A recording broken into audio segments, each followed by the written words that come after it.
Hello again, everyone. Edwin Learnard back once again. In this YouTube astrological segment, I'm going to be dissertating and talking about having the part of fortune in the third house in a natal chart. Now, when we look at the part of fortune, this is about growth and cultivation and making progress.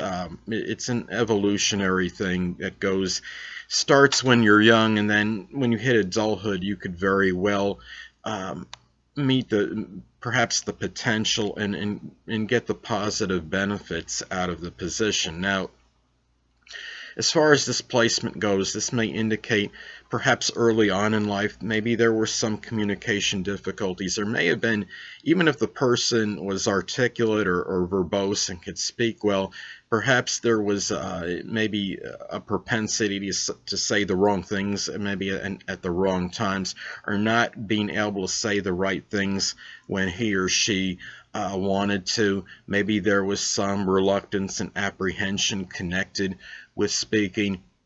But as time progresses and this person enters adulthood, this person may very readily be able to have a proclivity to say the right things at the right times and to perhaps flourish even in a communication field. This could be a person that may benefit strongly, perhaps through interaction with their neighbors, perhaps through brothers and sisters, their siblings, if applicable, if this person does have brothers and or sisters. Perhaps early on in life, if this person has brothers or sisters, maybe they felt the relationship could have been better or needed a stronger rapport, but as time progresses, could have an even if the relationship was good, an even better one later on in life. This person may very well do well or flourish in a connection with a communications field. It could be satellite communications, data communications, something with information technology in general. Could be writing, journalism, broadcasting.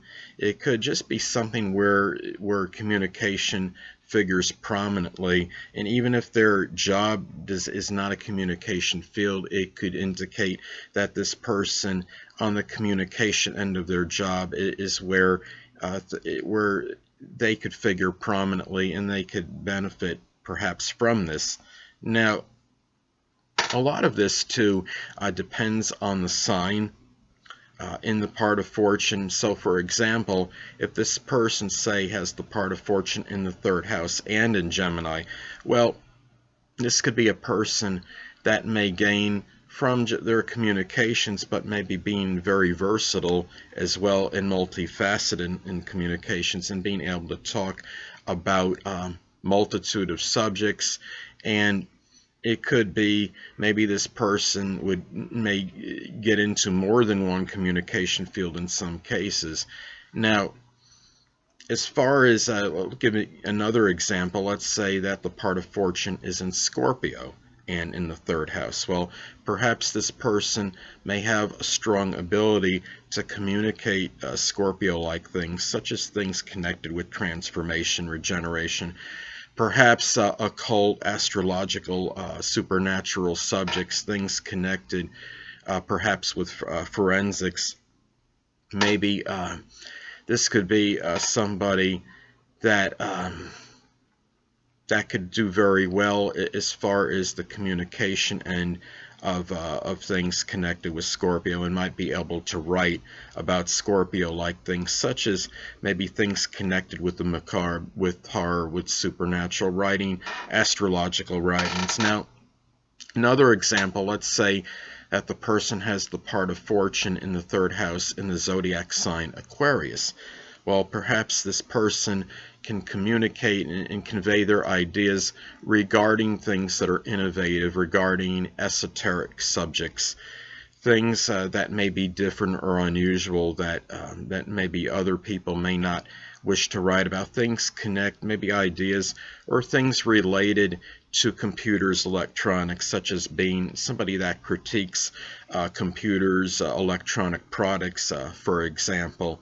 A person that may want to write about humanitarian interests, things connected with selflessness. And this could things that are unconventional or unorthodox. So those are some things to consider as far as having the part of fortune in the third house. And I stated before, part of fortune in general is about cultivation and growth, and the person that has a part of fortune in a particular house may not have instantaneous success early in life with these things, and there's never a guarantee or assurance that it will be fortuitous, because you have to remember, I always talk about the stars may impel but do not compel, and also it can be difficult, obviously. Now, let's say if you have predominantly positive aspects to your part of fortune, well, that could be more auspicious because you would have maybe less resistance in attaining the things connected with the part of fortune in the house.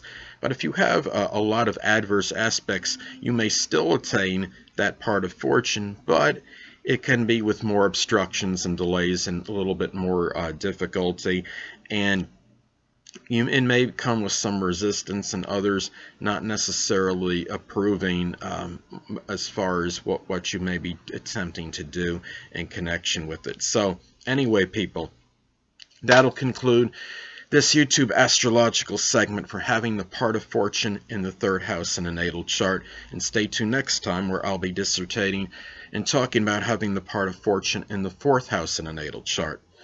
Two things I want to get with you on before I head out. Firstly, the stars may impel but do not compel. And secondly, never isolate any single astrological element, aspect, planetary placement, position, configuration, influence, or what have you, and make an analysis of a person, astrologically speaking, based on this alone.